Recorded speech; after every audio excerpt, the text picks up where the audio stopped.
So how best do we reinforce public health measures to achieve more results during the second phase of the ease of lockdown? Dr. Ejike Orji is the chairman, medical subcommittee of the FCT's Ministerial Expert Advisory Committee on COVID-19. He joins us from Abuja. We'd like to welcome you to the program. Dr. Orji, let's start with the updates from the nation's capital. Till date, the FCT has conducted over 17,000 tests and has about 1,267 active cases, but 33 persons have died. What are they doing right? What are they getting wrong? Yeah, thank you, Millicent, for having me. One of the key things that I would say that happened in FCT in terms of fighting the disease was the wisdom of the minister to start to make sure that things are put in place, making sure there is an EOC with key pillars to fight the disease, but most also importantly, to invite other people to support the work that he is doing by setting up the FCT Ministerial Expert Advisory Committee on COVID-19, chaired by the former Minister of FCT, Dr. Aliyu Modibo. And within that key discipline, we developed a project evaluation tool which focused on how do we make sure that we start preventive approaches, and then how do we make sure that we have enough treatment and isolation centers, and then also how do we make sure that we train and equip healthcare workers who will be able to offer services to the community. And then that was the start of the work. And what happened that immediately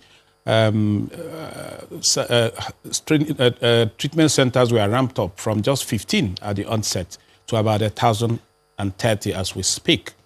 So, and then if you look at the redundancy here in Abuja, we still have about 80% redundancy in terms of bed space to be filled in case of a major trust or patients coming in. Because if you look at globally what is going on, the reasons why people were dying globally is that it caught some of the healthcare system by caught them off guard.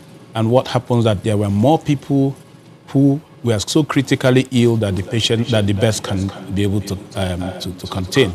A good example, in places like Italy and Spain, doctors had to make very difficult decisions of seeing two patients and deciding who they had to let go and the other one to save.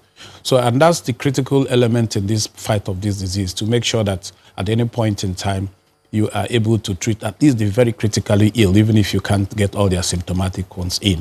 And the next plank was to make sure that we ramped up testing ability within the FCT. The Health and Human Services made sure that after the first phase of the disease, we found out that most of the cases came from Wuse 2 and Maitama.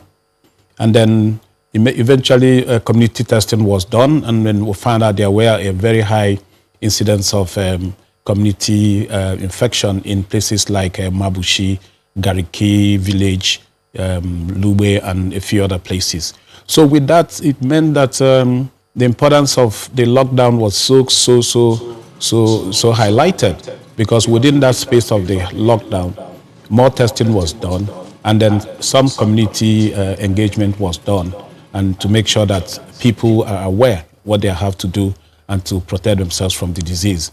So in terms of that, I'll say that FCT has done quite well. If you look at the testing per capita in Nigeria, FCT is number one. FCT has tested more people per capita than any other state. And this FCT has more bed spaces than any other state. So the areas that I would say that we need a lot of room for improvement in the room of engaging the community. There must be proper community engagement and then public education. And then the minister is well aware of that. Just today, he inaugurated an ad hoc committee of the new normal, which is a relationship between the National Orientation Agency, the FCT Situation Room Management, the Director of Press in the ministry, and then also our committee, the Ministerial Expert Committee.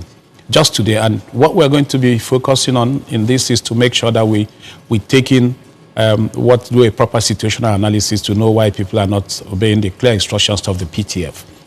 Because if you look at actually what is going on, unless people understand the philosophy of the disease and the philosophy of fighting the disease, because the 4 key things people must take away is that this disease is new. Nobody will say that I know this disease. Say I don't know it. Second one is that there is some science around it. So it's not that it's completely, people are completely blind. And then common sense, the use of common sense, adding into the science that you already know to fight the disease. But above all, protect yourself.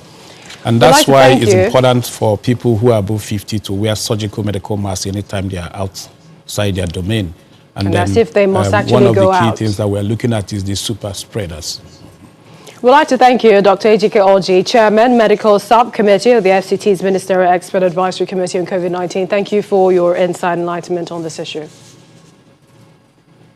Thank you very much.